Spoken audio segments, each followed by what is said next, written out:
And wrist shot, save made. The rebound, score! Nyquist finds the loose chain. Trapped to the end boards. The whistle and the horn sounds. And surviving and getting a crucial 2 points.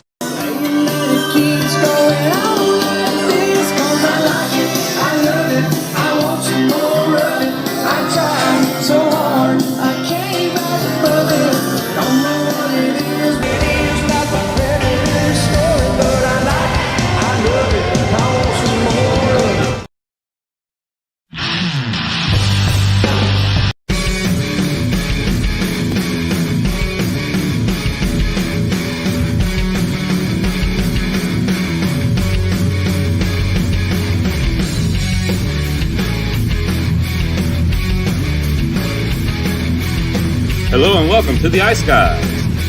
This is the show that takes you into the world of the National Hockey League. Every game, every day, from a betting perspective. With pro sports handicappers Ian Cameron, Alex B. Smith, and various guests from the world of hockey and sports betting. And now, here's your host, Ian Cameron.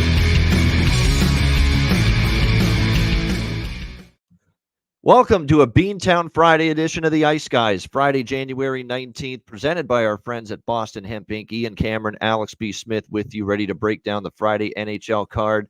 And a great comment to lead us off as we had a nice, different little introduction here, a little Nashville Predators-centric intro, courtesy of Alex with his huge best bet, his biggest single bet of the NHL season coming through last night with the Nashville Predators and their victory against the LA Kings. But a great comment there from Ice X. I'm so confused on what just happened. Yeah, we're a little confused too. You've got that unique intro. We're doing something a little different with that. The outro briefly gets hit right after that, rolling and accidentally. So yeah, I'm confused too right now, a little bit after that last little bit. But Alex, we'll start there, obviously, with the recap. Let's start right there since we led off with that special intro documenting a thrilling victory for the Nashville Predators, and in particular, a thrilling victory for you with the Predators in that spot, something you had circled for days, if not a full week, talking about it day in, day out with me. I know about what a great situation that would be for Nashville last night. It wasn't easy, and you know in these big bets, a lot of times they're not easy. You'd love to have these best bets and these big-ass bets, these bigger wagers you'll place where it's nice and easy and it's a rocking chair and it's a 5-1 type of game, but it often doesn't play out that way. And it didn't last night, as it was a nail-biter and a heart attack waiting to happen right until the end. And Roman Josi, a guy you're going to have to send a Christmas card to in December this year for an outstanding play to whack that puck out of midair when it looked like it was going to be going in to tie the game, because I don't think Saros was going to get to it. What an incredible play by Josi to preserve that 2-1 win for Nashville. So congratulations, Alex, on a big win there. Yeah, absolutely. Maybe next time the Preds are in town, I'll have a gift basket sent to the St. Paul Hotel for Roman Josi, because he was huge in that. Same thing with UC Saros and that whole Nashville Predators team, just a great collective effort. And like you said, Ian, I've been bugging you and mentioning this thing every day for about 8 days now. I even talked about it 3 or 4 times during the betcast on Tuesday. Anybody that's been in my inner circle pretty much knows I've been hammering this play. And it started all by us talking about the losing streak with the LA Kings and looking at this road trip and just kind of looking at where everything was landing and how they had to kind of, cross back and forth through all these time zones. They had the day game on Martin Luther King. Then they go to Dallas on Tuesday. They finally break the losing streak on that Monday game. And that's really what was the catalyst for what set up this whole thing. You had the Dallas game, and they end up losing that. They come home and only have 1 day off, but playing against a rested Nashville team. Wasn't really happy about the way that they played in their last game against Vegas, but having a couple of days off, and now you're going to play a team where you'd beaten them 11 of the last 14 times, and a Kings team that's been awful at home. And right now, they have now lost 13 of their last 20 games this season, the LA Kings at Crypto.com Arena. So all the spots lined up, and then we got the price opening at $1.40, closing around plus 120. So you still got some decent plus value with it. And UC Saros coming up big with the big saves. Gustav Nyquist getting the game winner. Didn't get it, Luke Evangelista. That would have made it an absolute perfect winner. If we had Evangelista on the empty netter with that plus 500 bargain bin on top of it, that would have been the cherry on top. Most definitely, but hey, we're still happy with it. Nashville 2-1, and biggest bet that I've made in the NHL in the last 4 years comes through. Yeah, no doubt. And 2-1, Nashville gets the win, and that's now 1-10 in the last 11 for the LA Kings. So it's just been a dreadful run for them. And it is concerning, but they've had a hellacious schedule, and tough teams, long road trip, and that first game home is dreadful. Now, if this losing streak continues 3, 4, 5 games more, then I'm really starting to worry for LA. But I'm still not totally like full blown panic yet for the LA Kings. I'm not. But the one thing I am panicking about is Pierre-Luc Dubois, man. This guy has really, really not played well. He is turning the puck over. He's not being that defensive presence at the center spot that he's supposed to be. And he's not giving you a lick offensively lately either for this team. So just not a good stretch of games for a guy that they traded for because they expected him to be one of the pieces that was going to help put this LA Kings team over the top. And that just hasn't been the case here so far this season for them. And again, another kind of a struggle for him last night. We wish our guy Tim York, Goose, well. He got in an accident. And it's funny, we were joking about him getting in an accident Tuesday night on the betcast because it looked like he was sitting in a hospital bed that night on the betcast. But then he really did get into an accident after that. So we wish him well, no question, and hope you're recovering, my friend, and on the mend as soon as possible. The rest of the games last night for the Thursday slate, obviously big slate it was. We start off, of course, talking about the made-up postponed game, Chicago-Buffalo. Very, very dreary hockey game. That's the best way I can say about it. It looked like Chicago was stuck in mud, had no life, no energy whatsoever. It's not like Buffalo was leaps and bounds better, but Buffalo was carrying the play from start to finish. There's no question, especially in the first period. It's actually, if not for Soderblom in that game, could have been a lot worse. He was very good in the first period, and unfortunately, only 3 goals, not the 4 we needed out of the Buffalo Sabres as the team total for me fell short. But a 3-0 Sabres win. Really, Alex, the highlight of that game was listening to Brendan Burke on the Blackhawks broadcast as a special guest with Pang because of the situation with the being stuck in Buffalo. So that's about the only highlight that you could have had last night for the Chicago Blackhawks was the broadcast and being able to hear a quality play-by-play man like Burke. Certainly nothing on the ice was going to be getting them excited about that game. And this is now like Blackhawks team total unders and full game unders are just, it's either you bet those or you pass. I don't know how you can make a case for overs right now with Chicago, and I don't know how you can make a case to bet their team total over right now. This offense is just absolutely, absolutely pitiful right now. I'm just trying to look at the schedule. I'm like, when is this team going to win another road game? I honestly don't know. Even if they get Bedard back, even if they start getting some pieces back and get healthier, they just, like I said, they're a complete mess. And they just do not have any kind of energy away from the United Center. And guess what? After tonight's game at the United Center, they go on a 4-game road trip. And the teams that they'll be playing, Vancouver, Seattle, Edmonton, and Calgary. So expect a lot of goals for the opponents, not so much for the Hawks, and more than likely a bunch of losing on the way. Yeah, no doubt. And again, a tough night for them there. 3-0 loss to Buffalo. The Boston Bruins, what a job by them. 5-2 against the Colorado Avalanche. A great win for the Bruins. Tons of goals early. And I know Alex played this game perfectly. I mean, from a betting standpoint, because I know he was on first period over. So was I. He was on both teams to score in the first period in that game as well. And I had the full game over 6 with the Avs and the Bruins. And that got to the win column as well, thanks to that late Pasternak hat trick, empty net goal to put that game away to make it 5-2 Bruins. But Alex also jumped on a live under in that game, 8.5. And I think he mentioned that strategy on the show yesterday, that goals early and maybe looked up for a live under, and he followed through on that. And he got that one in the win column too, under 8.5. It stays under with the 7 goals in that game. So that's about as good as you talk about the Nashville game working out well. I would assume in the world of Alex B. Smith's Thursday night betting card, Colorado-Boston wasn't that far behind. Yeah, absolutely. That the craziest thing about last night is you take Nashville out of the equation. I still had a really good night, and that was, like I said, one of the big games, hitting the first period over, both teams to score, and finding that right opportunity to try to get that number down. Sure enough, we got actually minus 128 on that under 8.5 right at the end of the first period. You could just tell that it was just a ton of offense going all Boston's way. But you knew these are 2 well-coached teams. And, we also had the draw in pocket as well. So when you're kind of looking for these setups, you kind of think, all right, we want a lower, slower game because we're looking for that draw. But also what score seems to be reasonable. That's why when we talk about kind of throwing the darts at correct scores, It's not necessarily because we think, oh, it's going to exactly be 3-3. We want to just grab that great value if it happens to land there. But we have an idea, a kind of game script in our head of thinking, okay, well, I don't see this game really being tied at 5.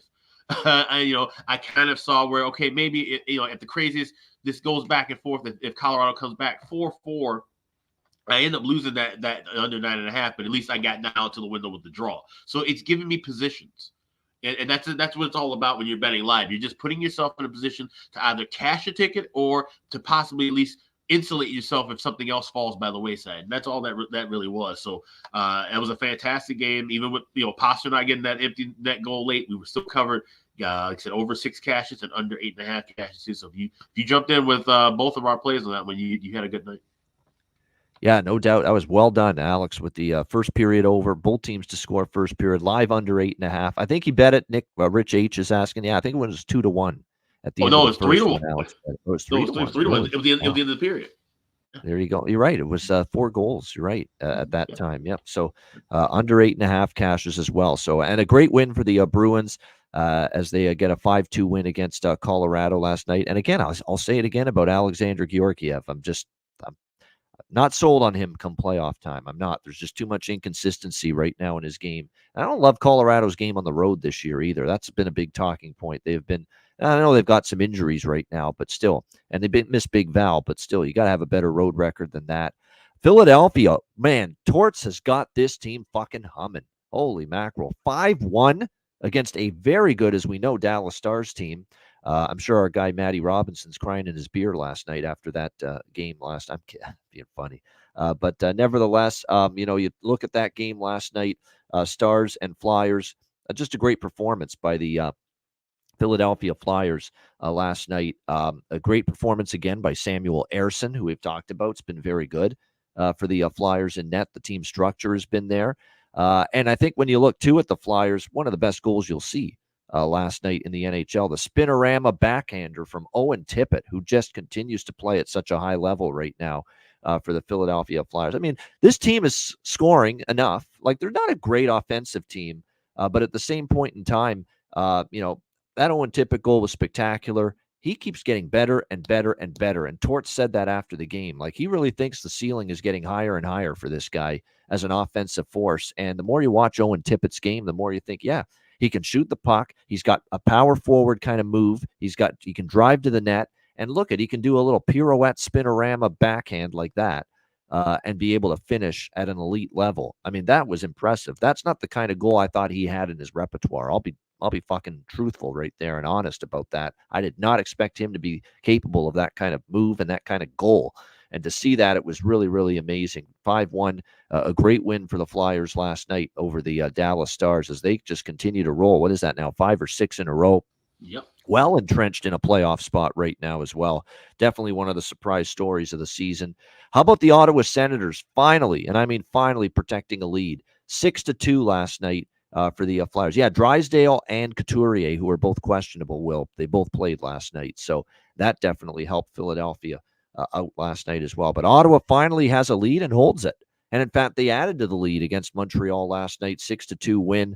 One of the better complete efforts in a while from the Senators in that victory. Although, let's be real, they did catch Montreal on a back-to-back after a huge road win the night before in New Jersey. So let's not go overboard about saying now this is going to be the turning point for Ottawa. They caught Montreal in a pretty rough spot. And let's be real, too, not one of Caden Primo's better nights either in net for the Montreal Canadiens. So, but credit to Ottawa. It had to be a starting point to get out of this funk and show that they could hold a lead, and they did that finally, 6-2 for the win against Montreal. But in terms of going forward, I still think at some point there's going to be a win streak for Ottawa, but I don't know. I'd love to see them play a better team, and I'd love to see them play a better team not in a brutal spot, unlike a weaker team last night in a brutal spot, which was the case with Montreal. And they'll get that chance, Alex, because Ottawa's next game is going to be, it looks like tomorrow, against the Winnipeg Jets. So they're going to get a chance to test their mettle right there with Winnipeg coming to town. And, oh, yeah, Sunday afternoon, you're playing a back-to-back. You're in Philadelphia against this red-hot Flyers team on Sunday afternoon. So you talk about a proving ground for the Senators. Yeah, was that a sign of a true turnaround last night? Or no, did you just beat a weaker team in a brutal spot on a back-to-back? Well, we're going to find out in these next two games. Yeah. against the Jets and the Flyers. Yeah, that's about as big of a 2-game slate as you can get this time of the year right now for Ottawa, and this would be the real test. If they can at least get a point in each of these contests, I think that's what's going to kind of maybe dictate what moves they're going to be making for. If they lose both of these in regulation, maybe that's where they hit the button and say, "Listen, we're not doing it this year. Let's kind of retool and get things rolling for next year and beyond." So, it's awfully early to say that with some teams, but I think with Ottawa, like I said, that's a big proving ground because you have to play at least adequately well against those two teams. You got to talk about a team in the East in Philadelphia that's been red hot and a good solid team out of the West. So yeah. You gotta prove your worth here in the next couple of days. No doubt. And I want to go back to Philly. One last thing to mention this. Sean Couturier obviously was out all of last year. Look at now this year. He's back. He's missed a few games, but he's played the majority. Look how much of a difference maker he is. He's just such a complete center, both ends of the ice, offensively, defensively. That's made a huge difference too in Philadelphia. I mean, that we don't talk. I don't think he gets talked about enough because he's had a lot of injuries over the years. But when he is healthy, Sean Couturier is as good as it gets. Two-way center in the NHL. We're seeing it. What else did we see last night? We saw Tampa Bay beat up Minnesota 7-3. Just an absolute beatdown for the Tampa Bay Lightning over the Minnesota Wild last night in that game. It was a very impressive performance, and I'd be concerned about Philip Gustafsson. This guy's looked rough since he's been back from this injury. It's been a rough go for Gustafsson, another rough night for him, 7 goals. And because it's a back-to-back, and we'll get to that, Minnesota's playing in Florida tonight against the Panthers. Because of that, we've got a situation where he probably couldn't take Gustafsson out because he's got to keep an older Marc-Andre Fleury, Alex, rested for his start tonight against the Panthers. So it's probably one of those things where, guess what, Philip, you got to eat your medicine, take your medicine here. I know we're having a rough night and you're getting shelled, but you got to stay in the game. You got to take one for the team here because we can't put Fleury in there, when he's got to play tomorrow night on a back-to-back. So I think that's the reason Gustafsson stayed in for that entire game last night. So 7-3 win for the Tampa Bay Lightning. Washington 5-2 against St. Louis. I know Alex liked Washington yesterday on the show. They get the job done 5-2 against the Blues. The only thing I had was a small draw bet. I didn't trust St. Louis, and they proved why. Hat trick, TJ Oshie, and what a night for hat tricks last night. 3 of them. Pasternak for the Bruins, Oshie for the Caps, and later on, as we'll say, Austin Matthews for the Toronto Maple Leafs as well. So a night of hat tricks, including TJ Oshie. I didn't have the guts to sprinkle on the hat trick, but I did have Oshie goal prop. We talked about it. He's been playing better, scoring lately, and facing his old team. The one that drafted him, the one he started his career with. So it added up that Oshie had a good chance to score last night, and it was good to see that. By the way, I forgot to mention with Buffalo, Zemgus Girgensson at plus 580 for a goal prop last night in that game. So it was great to see. And we talked about him on the second line. That's the big reason. This guy's a fourth liner, and there he was on the second line last night. So great value, and he was able to make good on it. Cashing in for the Sabres. The Toronto Maple Leafs, another team like Ottawa, had trouble holding leads. Last night they were able to. 4-3 against Calgary. Wasn't easy, though, but they found a way. And look, credit to the video team, the instant replay group for Toronto. They saw that was a hand pass that took what would have been a Calgary tying goal off the board in the third period. And that 4-3 lead stood up. It was a much more solid defensive effort. I saw everyone back-checking, everyone making that extra effort, going that extra mile defensively away from the puck to check their man, to block a shot. That's what Toronto needed, and they absolutely found a way there with that 4-3 win last night. So a good job by them. And Austin Matthews he was in one of those modes last night where I am not going to let this team blow another lead. I'm not going to let this team lose this game. That's the way he played. He had a hat trick, and he damn near could have had 4 or 5 goals because there were a couple of other chances he had that nearly went in. Yeah, Nylander can't find him with a telescope, man. This is concerning. It's almost like he said, I got paid. Now we can stop giving a fuck. So I hate to be that blunt about it, but it's true. I mean, he has done zilch, nothing. You can't see a damn thing of positivity with him on the ice right now for the Toronto Maple Leafs. And it's concerning right now. So he's got to get his ass in gear. You can't just get paid, get the money, sucker this team into paying you, and then stop playing at the level we know you're capable of. That's exactly what we've kind of seen from Nylander. Tavares is in a funk right now offensively as well. It was good to see Marner score because he had been kind of hearing it too about his comments the other night. So Toronto with the 4-3 win last night against Calgary. I took a shot. I don't mind that I took a shot with Seattle. It didn't work out, didn't pan out. Edmonton's just, they've got that horseshoe up their keister right now. They can do no wrong. 4-2 against Seattle. They get down 2-0 in that game, but they come back and they win 4-2, their 12th straight win. It is a very impressive win streak. It goes without saying. And what's been impressive is look at all these games that Edmonton's played, Alex, where they've given up 2 goals or less. Like they've actually turned into a good defensive team during this win streak where they're not giving up as many goals. They are getting great goaltending from Skinner, who's been very good in net, Stuart Skinner. And they're doing it with just enough offense, but they're doing it with great team structure. And you could credit Chris Knobloch for this. I'm going to go a step further and say I'm really going to credit Paul Coffey for this. When you have a guy like Paul Coffey on your bench as an assistant since Knobloch got there, that's a Hall of Famer. That's a Stanley Cup champ. It's one of the better defensemen in the last 3 or 4 decades to play this sport. And he has instilled that wisdom, that knowledge. And he was great at both ends when he played the game, both ends. And he is telling this, and he has, I think, really helped get this team structured, communication-wise on the back end. We're not seeing those breakdowns. We're not seeing that loss of coverage like we've saw so much early in the year from Edmonton. And I think the influence of Paul Coffey, one of the greats, one of the all-time greats as an NHL defenseman, has really helped, Alex. Yeah, absolutely. And that's the thing, having a guy who, has played the game at the highest of highest levels, and showing these guys that, hey, I think that's probably the biggest thing when you're talking about guys like Connor McDavid or Leon Draisaitl, right? You can't just have just any old body, talking to you necessarily. Yes, you haven't really won any championships or high accolades, but you're a high level player in the NHL. So to have just another high level player who's won cups, who's been there, who's a Hall of Famer to talk to, I think maybe sometimes that just absorbs just a little bit of information, just a little bit tighter. And that being said, that travels all the way through that entire locker room. So you have those guys now playing more accountable defensively. They all understand throughout all these years of the failures in the playoffs that, they've seen what it takes to win and be a top-tier hockey team. They just haven't executed that. Now they're doing that, and here they are with a 12-game win streak. And will that win streak continue? I'll tell you what, Calgary, even with the loss last night, Calgary's won 4 of their last 5 games. Edmonton's on this 12-game win streak. How awesome is that Battle of Alberta going to be for Hockey Day in Canada tomorrow night, Edmonton and Calgary? Yep. That's going to be a lot of fun. Unfortunately, tomorrow is one of those Saturdays where there's too much going on and there's not going to be enough screens for me to keep track of everything. Like you've got Hockey Day in Canada tomorrow, so you're going to have a lot of afternoon games, including the Winnipeg-Ottawa game, which is an early start game for Hockey Day in Canada. So there's a lot of NHL as usual. You've got NFL divisional playoff football that obviously we got to keep a close eye on. It's playoffs.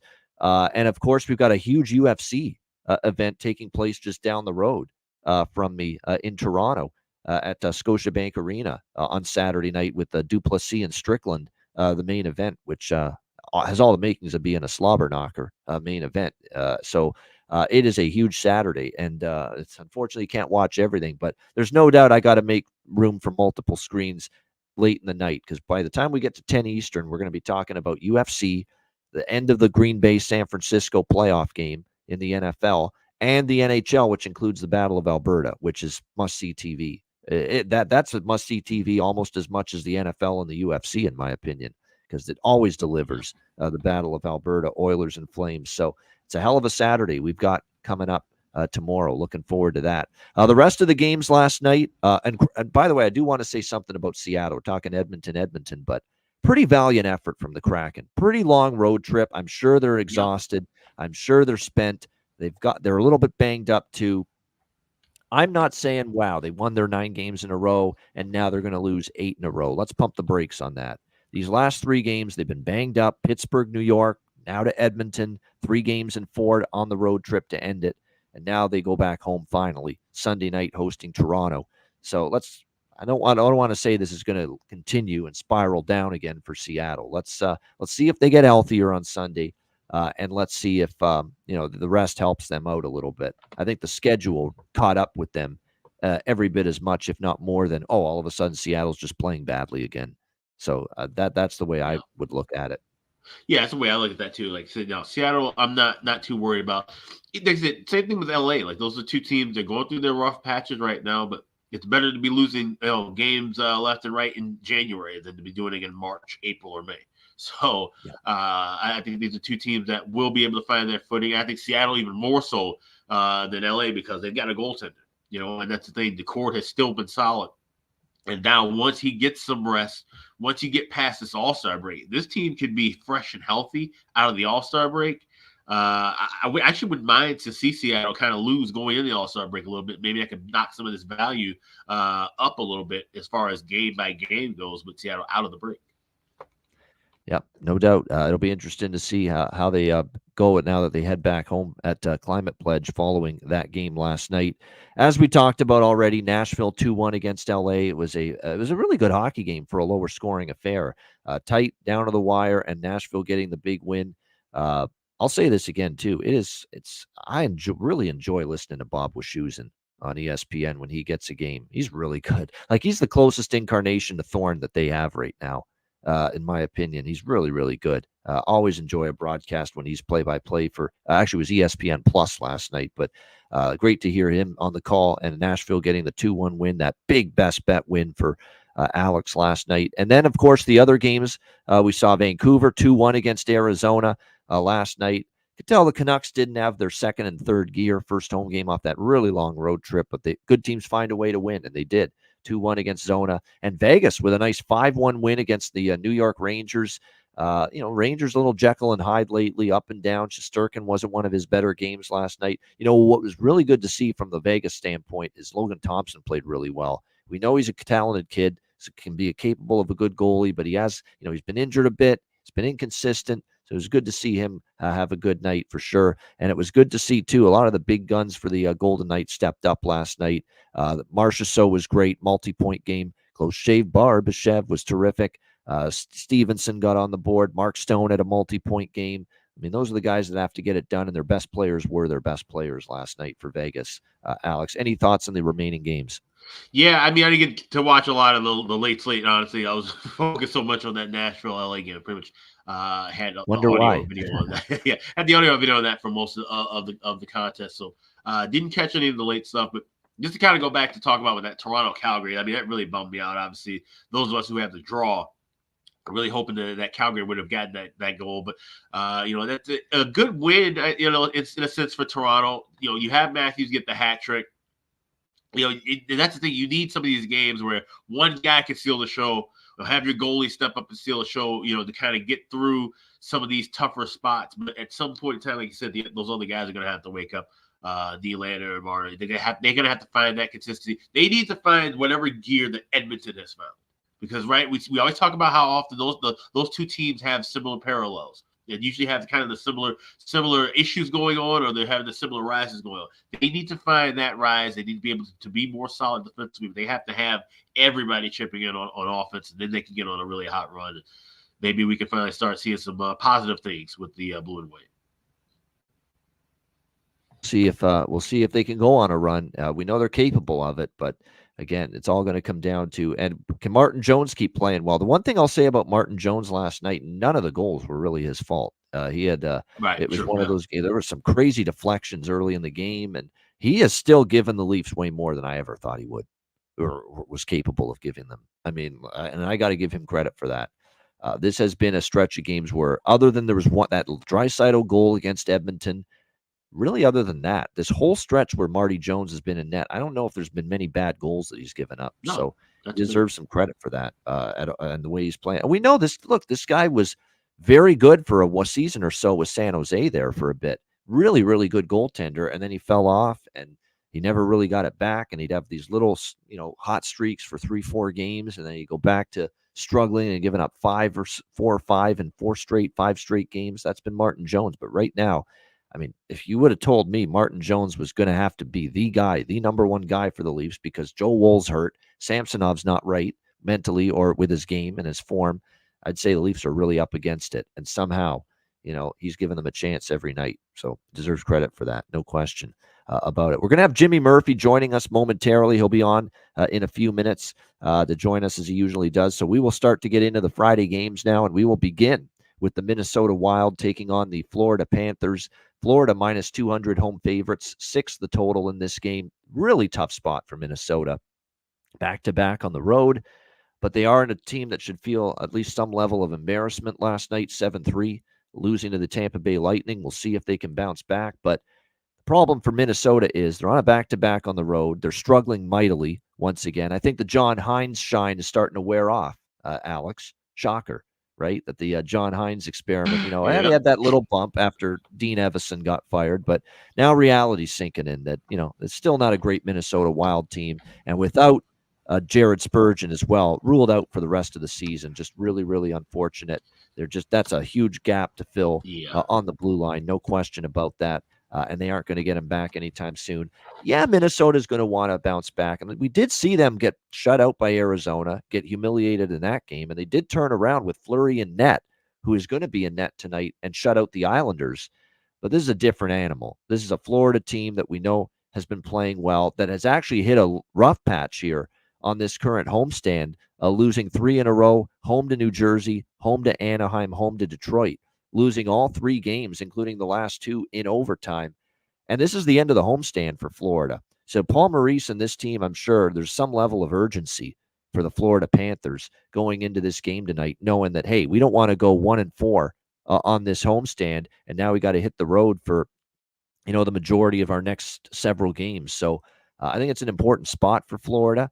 And this is a spot where I think they can get the job done. Fleury's played all right, actually, in some of these recent starts. But here's my concern. He got the big win against the Islanders, which put him above Patrick Waugh on the all-time wins list in the NHL for goaltenders.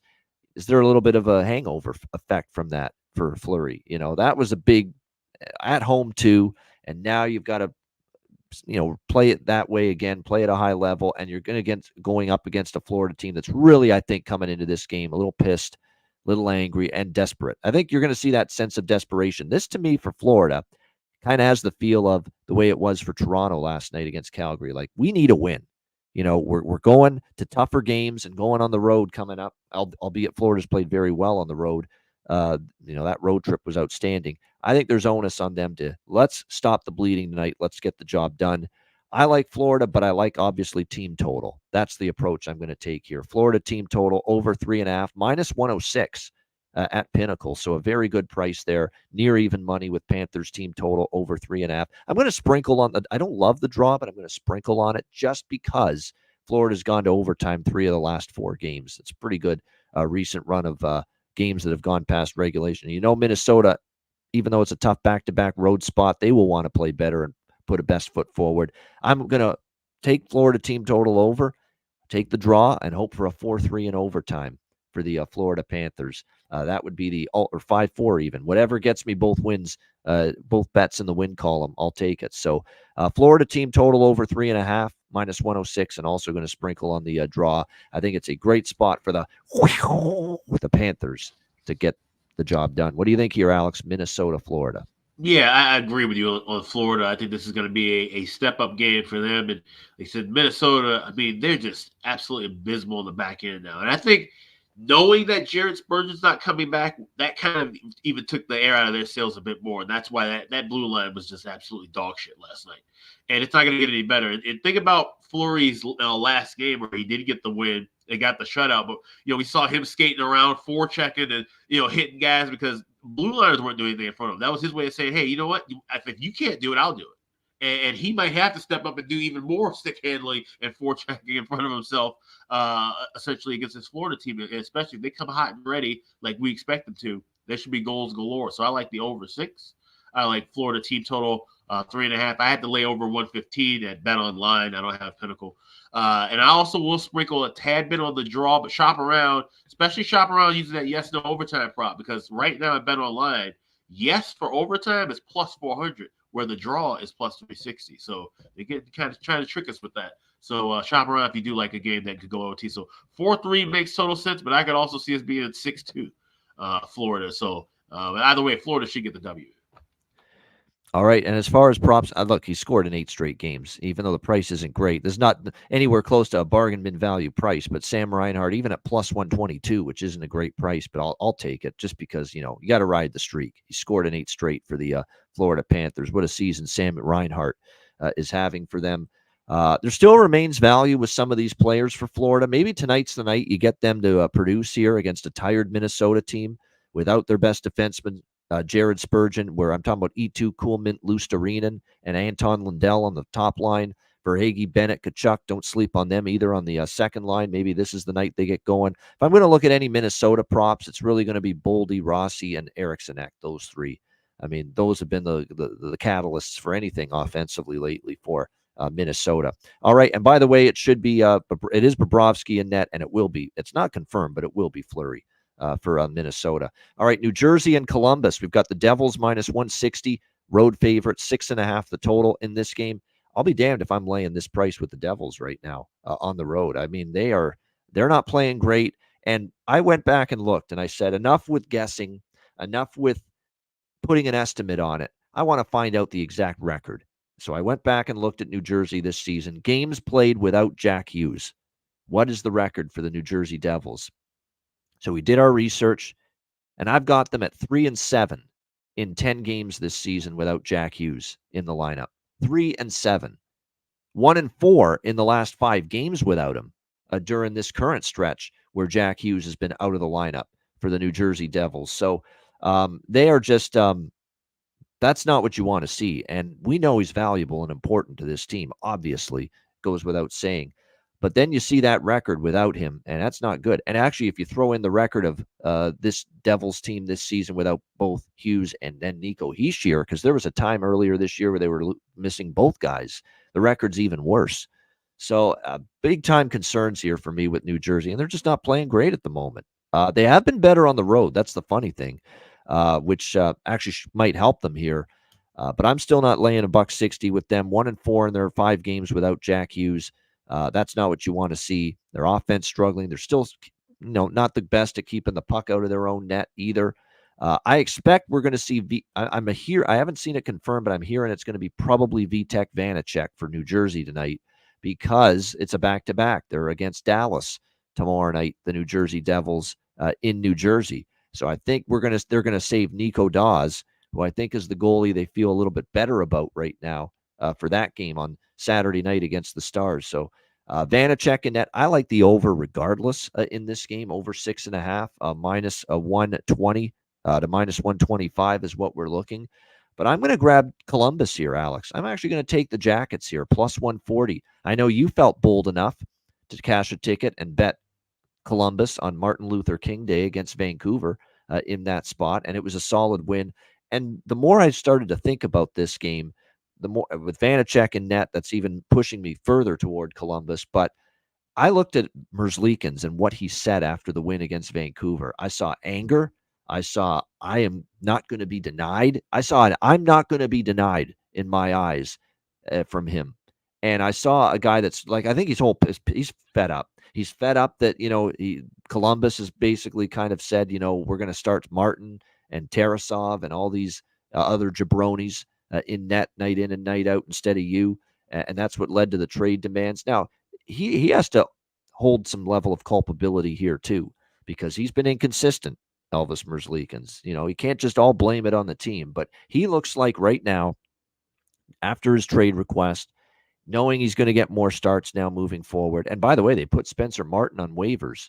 So I don't know if that's a response to the frustrations of Merzlikins, but that was an interesting move by Columbus doing that. But I think they're going to give Merzlikins some runway, give him multiple starts in a row. And whether the trade happens or not, he's angry. He wants to prove himself. And if anything, he's going to try to improve his trade value as well if he gets dealt by the Jackets. So we'll see. But and more than anything, I was impressed with his performance, too, against Vancouver. I thought, he kept that game at 3-2, gave the Jackets a chance to tie it, and he was phenomenal in the shootout. He was that's terrific performance he had in the shootout for the Jackets in that game. So I'm going to grab the Jackets here as a home dog, plus 140. Again, that record is just awful for New Jersey without Hughes, 3-7 in the 10 games without him. So Columbus plus 140, over 6.5 for me in this one here. What do you think, Alex? Devils, Blue Jackets. Yeah, it's funny when you were saying about Elvis Merzlikins and his post-game reaction, and just made me think about Glenn Close and Fatal Attraction. I will not be ignored. And that's kind of That's true. That's a great comparison. That's kind of the theory that he's playing with right now. And, you know, exactly. He was the one who willed that club to the win against Vancouver, because, to be honest, a better team would have beat Vancouver probably 4-1, 5-1, maybe even 6-1 in that spot. That was just a bad scheduling spot. That's the only reason I even took a shot with Columbus as a dog. So in saying that here, rested off of a win, having a couple of days, and like I said, New Jersey, knowing that they got to get things rolling without Hughes and Hischier in the lineup, you can't have that. You have to be able to get the next man up mentality, have to kick in at some point. And this is a Devils, team that has done well against the Blue Jackets. They've won 5 of the last 6 meetings. So, Ian, I got to get you the old not so fast, my friend. I'm going with Devils in regulation, minus $1.10. I think they squeaked out a win here. And I'm also going to sprinkle the draw as well. This last match I went past regulation. Could easily see this one go into the overtime. Yeah, the draw might. Sorry, I'll tell you what. Sorry. So that's right. That's a regulation and draw split. So it's either going to be, coming close to, we're going both. So you're only going to hit one or the other. So we're going to kind of maybe split that 50-50, which means we might end up leading into something else. So we will have draw in pocket, but I'm leaning with Devils in regulation to grab the price. So all right, I like it. Head-to-head, Devils in regulation for Alex, and I'm on Columbus here, plus 140. And I'm going to add the draw, too, because I'm just looking at it. Columbus has gone to the overtime or a shootout in 6 of their last 9 games. My goodness. And the last meeting with Blue Jackets, Devils, and Jersey went to overtime, and I was on the draw and Columbus in that game, and Columbus blew it. The 3-2, they were up. Luke Hughes does an end-to-end rush to tie the game, and then, of course, the Devils win it in overtime. It was a brutal loss for the Columbus Blue Jackets in that game. That's kind of why I like Columbus here, too. They remember that we should have beat their ass the last time in New Jersey. We were up 3-2 late, and we lost in overtime. So hopefully Columbus has that memory planted in the back of their mind, and they remember that, because they should have beat New Jersey the last time they played them. All right, great stuff. Jimmy Murphy, our Beantown Friday guest, who joins us every Friday with us. Make sure you check him out on the Sick podcast, the Eye Test with Pierre Maguire, Monday to Friday, 4 p.m. Eastern. He'll be on with that in a little over an hour. But for now, he's with us. Jimmy, what's going on? Nothing, guys. I apologize. Just sneaking in a late lunch here before I. Yeah, welcome to the world of doing shows every fucking day. Yeah, every hour. Yeah, you guys are on all day. I don't know how you do it, but yeah, everything's good. You guys? Absolutely. Good stuff. Great. So make sure you tune into Jimmy's show. It's great stuff with Pierre, Monday to Friday, 4 p.m. Eastern. Jimmy, as we always do, we talk a little Bruins, because we like to hear what the State of the Union address is with the Bruins every Friday when you're with us. And obviously for them, a great win last night against Colorado. Yeah, look, I mean, I think I'll kind of micro into it a bit, and then I'll do the more big picture. I think that game for David Pastrnak was a real statement game. Not so much to the rest of the league, because unfortunately, unlike the rest of the league, a lot of the fans and media here don't seem to appreciate him. And, we've talked about this ad nauseum, guys. I'm from Boston, and I'm not afraid to admit it. Our city, when it comes to being sports fans, have become spoiled brats. And, it's just 20 plus years of championships and long playoff runs in so many different sports that, they don't appreciate greatness when it's in front of them. And I think the other thing too, and I won't say that it's just Boston fans, is that I think, it's still a problem where sports fans sometimes blame players for the salary they have or the contract they have. Whereas, okay, if anybody put it in front of my face, I'm not turning it down. It's not his fault that they want to give him that money. And so I think they don't understand the market as much. And so bottom line is, people just have been shitting on David Pastrnak for the last 10 days plus, ever since he missed that penalty shot against the Colorado Avalanche on January 8th. They've been all over him here. People calling for the Bruins to trade him. This asswipe Michael Felger, who is just a complete clickbait rat, is what I like to call him. He just doesn't know anything about hockey, but he says stuff just to get clicks and get people tuning in. And he says, "Oh, the NHL should have suspended him for that that missed attempt against Colorado. Clearly, he has no idea what he's talking about. But the problem is people. The shootout thing. Yeah, it looked like a little weaker attempt, but my goodness, maybe it was a planned attempt like that. But it was what they're doing now. A lot of these guys come in slow, and they try to get the goalie to be impatient and bite, and that's all he was doing. He missed. It is what it is, and that happens. That's part of the game, but it just blew up here. So I think when he says, okay, here's the Avalanche coming into town again. Here's Nathan McKinnon, Cal McCarr, Mikko Rantanen, star-studded lineup in front of my home crowd. I'm going to go out and shut these idiots up. And that's what he did. I mean, he was a beast last night. And, he got a hat trick too, but he was defensively great as well. So I was really happy for him to get that going. I think Jake DeBrusk is starting to catch fire again offensively, even though I don't think he's been playing that bad. I think it's his best defensive season ever. But big picture, I think it was a statement for the Bruins too. I mean, we're still looking at the Bruins nationally saying, what is this? I don't get it. How are they doing this? Are they for real? They're going to fade off. And, they're not. They're not fading off. And I don't know if they're going to win the President's Trophy. And honestly, I don't think they care. Who wants that jinx again? But they're going to be there, and they're contenders. And I think they made that pretty clear to the rest of the league last night in a convincing 5-2 win. Yep. And like I say, I mean, we've seen enough from the Swayman-Allmark duo that we trust them for the most part. I know Swayman had a little bit of a hiccup earlier in the year, but I think he's playing better lately. There's no question. We like the blue line, especially when they're healthy. And don't forget Brandon Carlos on IR for them. So, they're not fully healthy yet on the back end. Yeah. By the way, him and Forbert could both actually play tomorrow when they host the Montreal Canadiens tomorrow night. But they're saying Matthew Poitras is still a couple games away, it seems like. But the big thing that kind of nobody's talking about this, and I might write about it, and it's just, I don't know why nobody wants to. It's really weird how it's being handled here. But the Rusk is heating up now too, which is great to see. Yeah. So, but the Milan Lucic situation is interesting, Ian, because he had his pre-trial date today, and they're going to trial. His wife has not dropped the charges, and they will start that trial on February 19th. And here's the situation, this is the thing, and I've looked into this, and this situation for Don Sweeney, right? Because you got the trade deadline coming up. We're about 8 weeks away from the trade deadline. And there's a lot of players out there that he's probably looking at. Like one player I keep hearing linked to them is Vladimir Tarasenko. So we'll use him as an example. He's an unrestricted free agent after this season. So he's coming in right now, and he's got a prorated cap hit, right?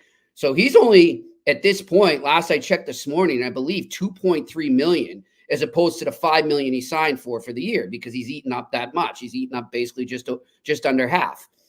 So, you can't use a prorated cap hit if you have somebody on LTIR, or if you don't send down 2 roster players, but then you're short a player on the roster. So is it better? Is Sweeney smarter to use that $1 million that he's getting from Milan Lucic being an LTIR? Or does he, let's say he wants to get Tarasenko, he's getting a bigger discount if he takes Lucic off LTIR. But now you take Lucic off LTIR. I don't think they want him to play right now. No. I imagine, he's obviously distracted, and I don't think they want to put him on the roster considering the criminal charges against him. No. So does this lead to his release? And so I think that's going to be something to watch in the next week or so, is how the Bruins handle this, what their stance is on it, because they kind of could be shooting themselves in the foot. I mean, let's call a spade a spade. I don't think Milan Lucic's playing another game for the Boston Bruins. No, I agree with that 100%. Okay? Yep. So why wait and just lose out on the chance to get that extra discount on a prorated cap hit from a player you acquire, just to save $1 million with him on LTIR? I don't think it makes sense. So if I'm Don Sweeney, get it over with. Let's just take the elephant out of the ties. Yeah. Cut ties, move this distraction away. You don't need it. The closer you get to the playoffs, you don't need it. Just get it out, get it done with. And yes, the PA will probably file grievance, and that's their right. But that's something that will drag into the offseason. They don't need this distraction right now. So that's something to watch in probably, I'd say, the next 7 to 10 days. And they can even avoid rattling the feathers with the PA by just saying, "Oh, we tried to attempt a trade with, say, I don't know, Calgary, and then it didn't work because he has criminal charges and he can't go to Canada." Yeah. So then they go. Yeah. I mean, yeah, it's hilarious. Though, like, I get these comments, guys, in the stories. They're right. They should have him back in the lineup. Or why don't they trade Lucic for Lindholm? I'm like, oh yeah, the Flames. Here, give us Milan Lucic back, and you can have Elias Lindholm. Yeah, okay, we'll do that. It's just like, do these people think before they comment? Do they put themselves in the shoes of the other team and say, is this what the GM would want? I mean, no GM in his right mind is going to acquire Milan Lucic right now. So please, for anyone suggesting that, it's not happening. Oh no. Yeah, no doubt. I agree. I think it is. I think it's the right move. And let's be real. You're losing the Milan Lucic of 2024, not the Milan Lucic of 2011 or 12. Yes. Okay, Right. that's another thing. He's not making that impact and imprint on the hockey team like he once did, especially on the offensive side of things. So it's just a shame, though, that it's going to wrap up likely this way. It for is. him. It With is. the great run. It was a great story, him coming back to Boston, after all these years and maybe finishing his career there potentially. And then to have this whole incident with his wife, it's awful. It's just, it's tough. Look, I mean, it's horrible, but a lot of people here, of course, it's just the way the world works. It's, why doesn't she just drop the charges? Whatever, she's overreacting. Look, like, I think it's a tragic story all around, but I'm not going to sit here and say that some woman who was allegedly abused and this could have been something. I don't have any proof. I'm just speculating. Could be something that had been ongoing. We don't know. And clearly he had a substance abuse issue or he wouldn't have gone into the program. Right. It's like, why should she do that? Just so your hockey team can get a player back? Like, there's things that are bigger than life here. And whatever is going on with Lucic, his wife, and obviously his kids, unfortunately, are involved in this too. That's the most important thing, not getting him back in the lineup because the Bruins need a big body. So it's just sad sometimes when people lose perspective on things and think that it all revolves around sports. Yeah, and I remember seeing that when this whole thing was announced that allegedly they had issues before their marriage, and that they had called the cops on each other throughout the years. So I guess people were kind of looking at saying, well, if this has been going on the whole time, then why is it stopping him from playing now? Which, like you said, you guys look at the bigger picture of things that, this is unfortunate. It shouldn't be happening at all. But I get, so that's the thing that kind of, I guess, had some fans confused at the beginning. It's like, wow, okay, this wasn't the first time these incidents happened. Yeah, I mean, not to get too serious here. I know we got some hockey to talk, but just I'll tell you guys. I mean, my ex-girlfriend, she's now unfortunately passed away, but she was in, before our relationship, she was in a very hostile, toxic relationship where her boyfriend and then husband, same thing, just the same pattern. Her boyfriend, he physically abused her. And then she still stayed with him. She would drop the charges all the time. And then they got married and same thing. And that's what happens is, unfortunately, the victims are afraid to, break away. To break away. And maybe it's, they want the security of a marriage, of a family and all that. And they kind of sacrifice for those they love when, inside they're just getting beaten down. And unfortunately for my ex, I mean, it got to the point where she actually had to jump out of a 5-story building from the top floor through the window to escape him, or he was going to kill her. And that's when, she finally pressed charges and he's still in jail, but it led to her becoming an alcoholic and her drinking killed her. So, I mean, this is serious stuff that I think we just need to let it be and not let's females in abusive relationships, Jimmy, they got to learn there's a support system out there for them. Yeah. And don't be scared to speak up. But I don't think they should be punished. But I don't think they should be punished because they're afraid to get that support. No, that's the one thing one thing I hate. Like, people saying, oh, well, why, like you just said, people are probably saying, why didn't she call the cops before? Why didn't she press charges?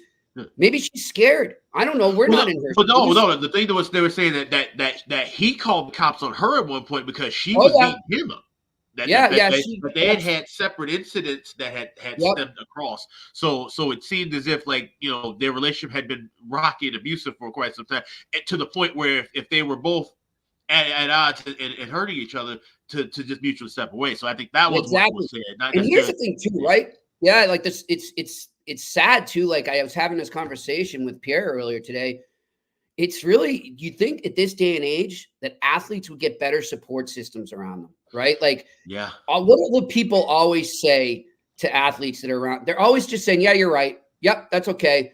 It's like they never have somebody say, no, this is wrong, man. You got to end this. You got to leave her. I mean, if that was the case and he was the victim, then he's got to leave, and people need to say this stuff that are close to athletes.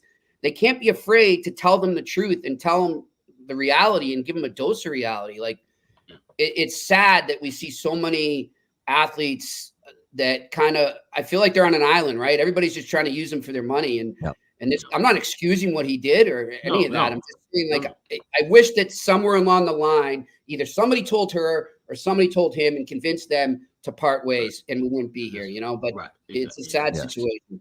Yeah. So it is. And it's sad for the couple, for the home front that they're on. It's sad for that. And especially, I think they had been together for a long time as well, if I'm not mistaken. So that's what makes it even worse. I mean, it's not like they just got married 3 months ago when this is happening. They had been invested in this marriage and this relationship for a very long time. And now this is happening. So, and then of course, with the story of coming back to Boston, it felt great. It looked great. And to see it maybe end like this is very, very unfortunate. There's no doubt. And you're right. I think the Bruins, look, things are starting to get going again for them. You don't need the distraction. It might be time to just go the other way and part ways with Milan Lucic. Minnesota, Florida, Jimmy, on the Friday slate. Is there anything you like there?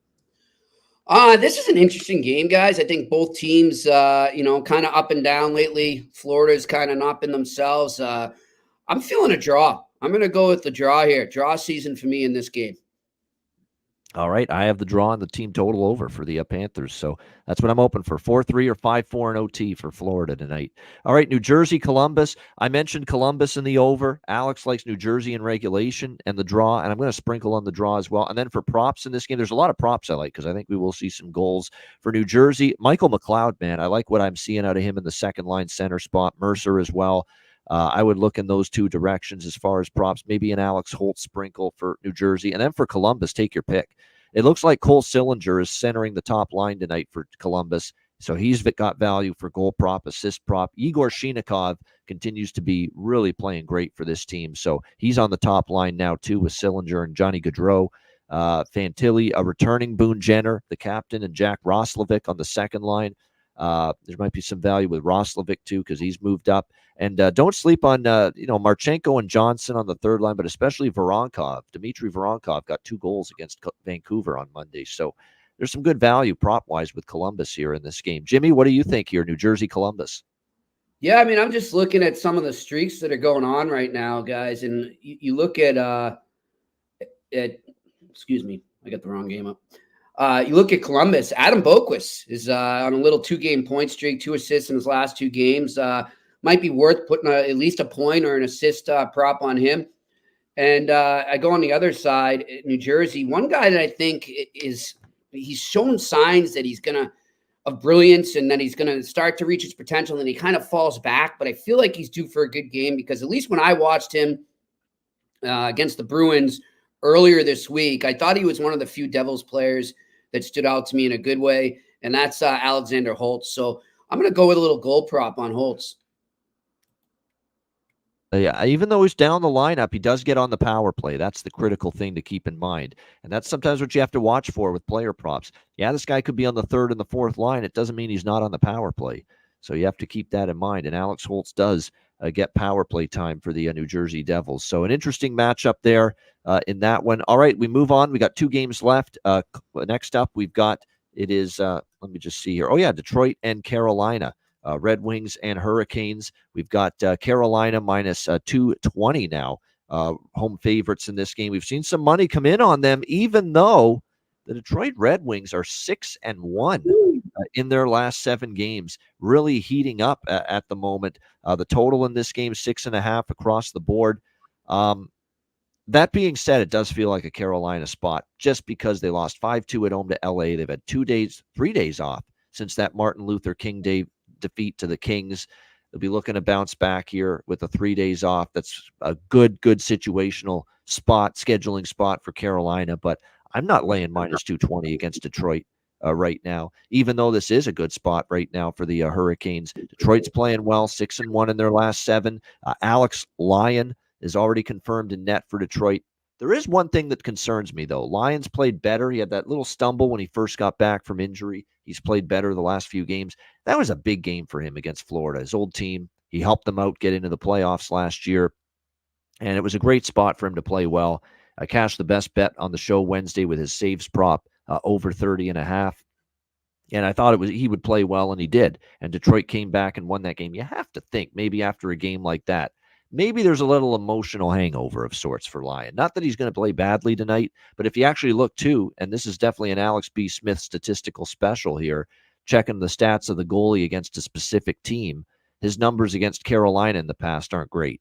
And he got lit up by them last year when he played the Carolina Hurricanes. So I'd be a little leery of Detroit and Lyon in particular in this spot, but I'm not taking Carolina minus 220. What I am taking in this game is we've committed to it with Antti Raanta being the goalie moving forward with Carolina, and obviously he struggled against LA, didn't play great. Continuation of his struggles all year. Both Anderson and Kochetkov still on IR. I like over 6.5 here with the Red Wings and the Hurricanes in this game. It's currently 6.5, right around even money, plus 100, minus 105. I think that's a good way to go. I don't totally hate a first period over or a first period both teams to score in this Detroit-Carolina game either. I could make a case for that as well. So mostly totals here. I like over 6.5. I can make probably a case as well for first period over and or both teams to score in the first period as well. We should see a Raanta versus Lyon matchup here tonight in this game. Alex, what do you think here? Detroit, Carolina. Yeah, I do like first period over 1.5. You can lay $1.35 with that. Both teams to score the first period. That's at plus 170 at Bet Online, so that's a great price for that. And I also sprinkled a little bit of the draw, which I was able to find a draw around 390 earlier. So kind of shop around and see if we can get something in that range. I can definitely see this one higher scoring, but could end up being kind of tight late. These are two teams that desperately need points. So if it's 4-4 with about 3.5 minutes left, they're not going to risk doing anything crazy. They're just going to take that game right into OT. So first period over, both teams to score the first and the draw. All right, there you go. Over in the first period, both teams to score first period and draw for Alex here. Jimmy, what do you think here? Red Wings, Hurricanes. So we got a little prop. Another guy kind of falling under the radar that's been pretty hot right now for the Carolina Hurricanes is Jordan Martinook. I always pronounce his name wrong. But give me him on a goal-scoring prop, and I will take the draw as well in this. You know what? And it's hard to turn down another guy too for Carolina. He's a fourth line now, but he gets on the power play. Stefan Nason, he's been good. You're right about Martinook, man. That's a good find, Jimmy. 3 straight games with a goal for Jordan Martinook. 4 points in the last 3 games. That is absolutely one that I had my eye on as well. So good find there. I agree with it 100%. A guy on a 3-game goal scoring streak, and you can get upwards of plus 440. At BetMGM for him to score a goal tonight for the Carolina Hurricanes. So that's definitely some good value there. You've got certainly Bunting as well has been a little bit better lately, but there's no doubt Martinook's a good find. And then on the Detroit side of things, Robbie Fabry back to the top 6. And when Robbie Fabry gets elevated up the lineup, it seems like he makes an impact. He ended up scoring, I believe, the tying goal the other night. He's now got 2 goals in the last 3 games for the Detroit Red Wings. So if you were to take the most value based on a recent uptick in offensive form and the price you're getting, I'd say Martinook for the Canes and Fabry for the Red Wings is probably the best 2 player goal props tonight in this game as far as value.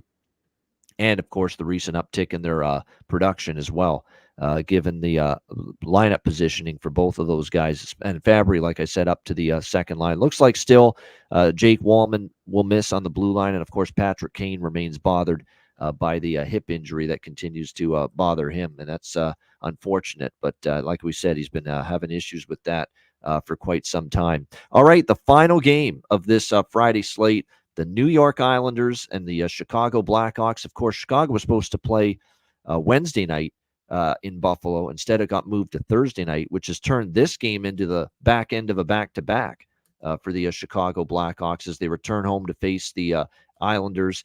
We've got the Islanders minus 260 road favorites, 6 the total here in this game. You've got obviously a situation where the Chicago Blackhawks have just completely and utterly been inept on offense. They just cannot put the puck in the net. It's been a dreadful stretch of games for them. They have scored now just 1 goal or fewer in 5 straight games. And yes, it will show 2-1 against San Jose, but that's because they won in a shootout. In regulation and overtime, they scored 1 goal.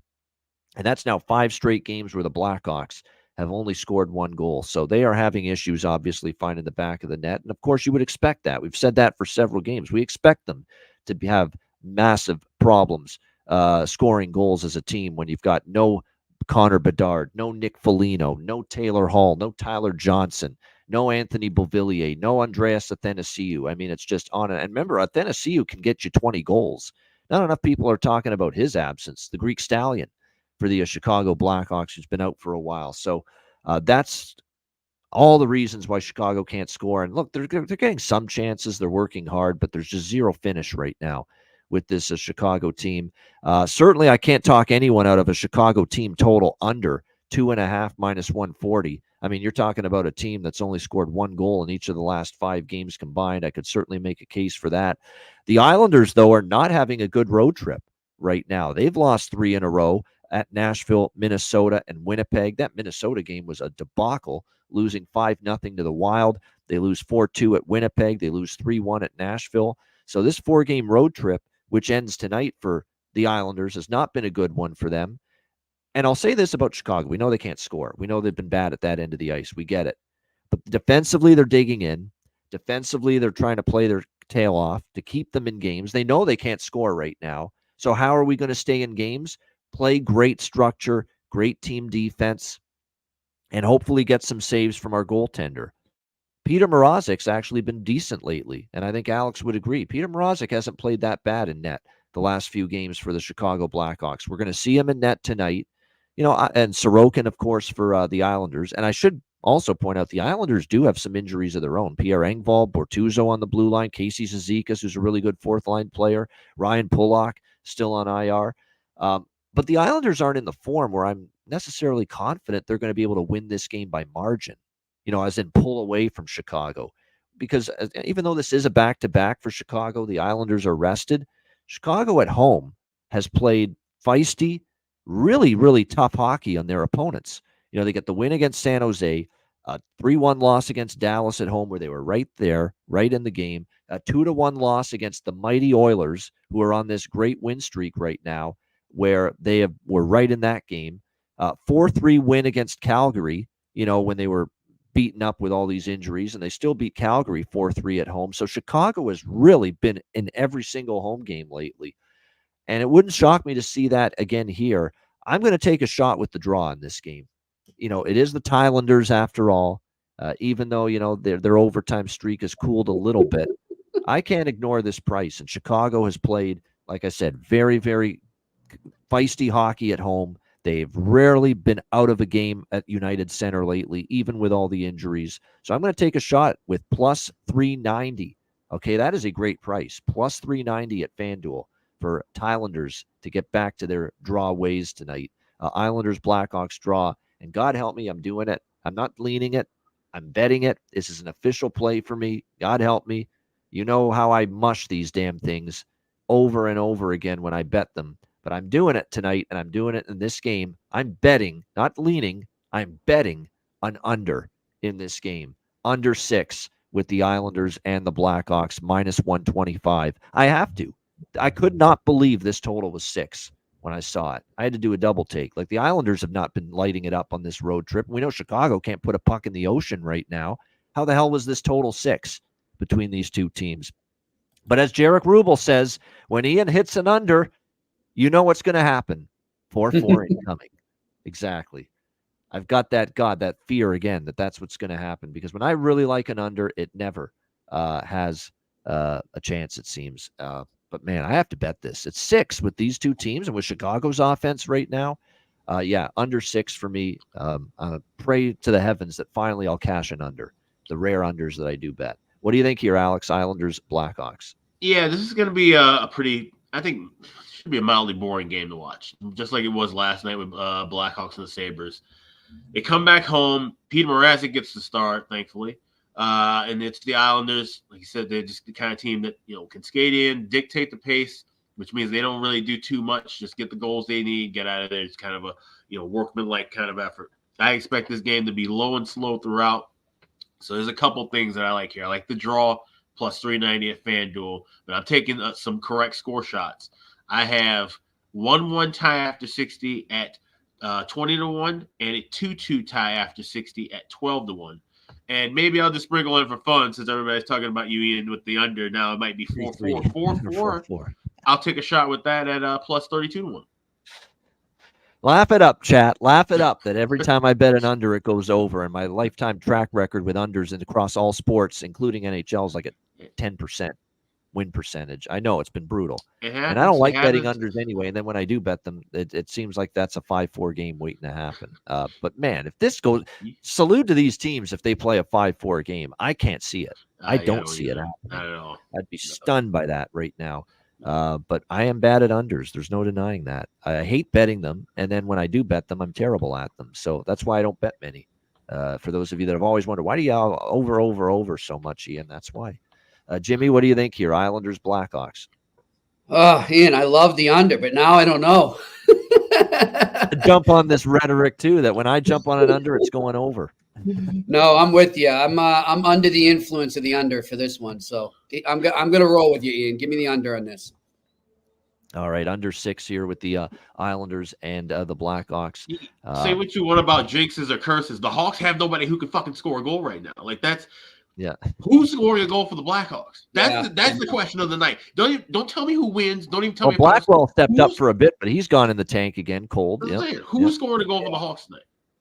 They're so decimated, and I think they're one of those teams. You don't trust Rem Pitlick on that top line? When Bedard went down, guys, it's like they're just trying to get through, get that lottery pick. They're already playing for exercise.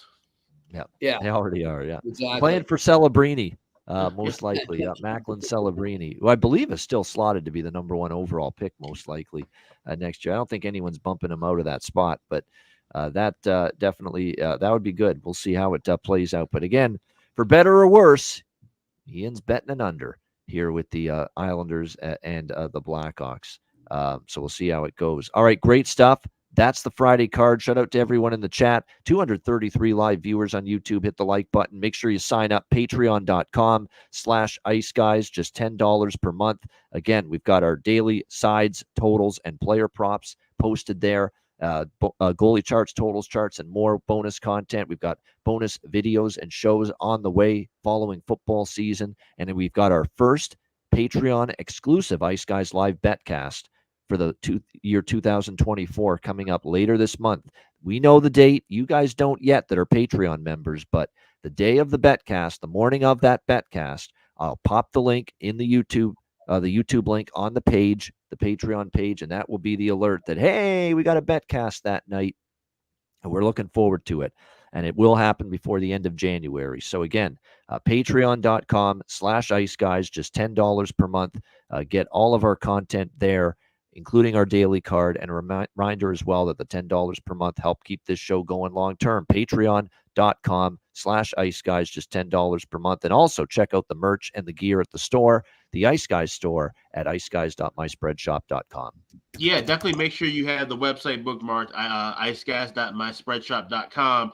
When we drop that special podcast, somewhere around that time, we'll also be dropping a coupon for 20% off at the store. So this will be a good time to browse around, see what you like, put it in the cart, and then wait for that coupon to drop, and then make that order right now at the Ice Guys store. That's iceguys.myspreadshop.com.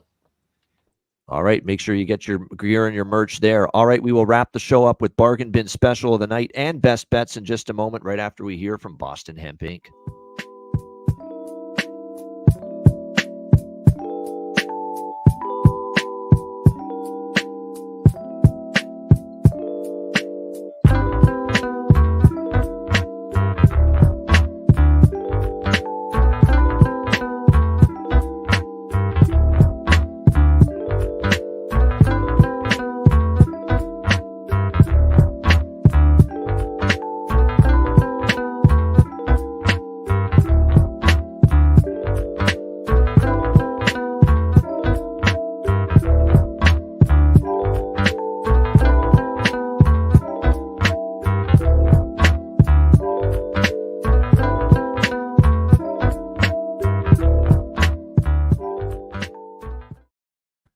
All right, Boston Hemp Inc. are great sponsors here of the Friday, Beantown Friday edition of the Ice Guys.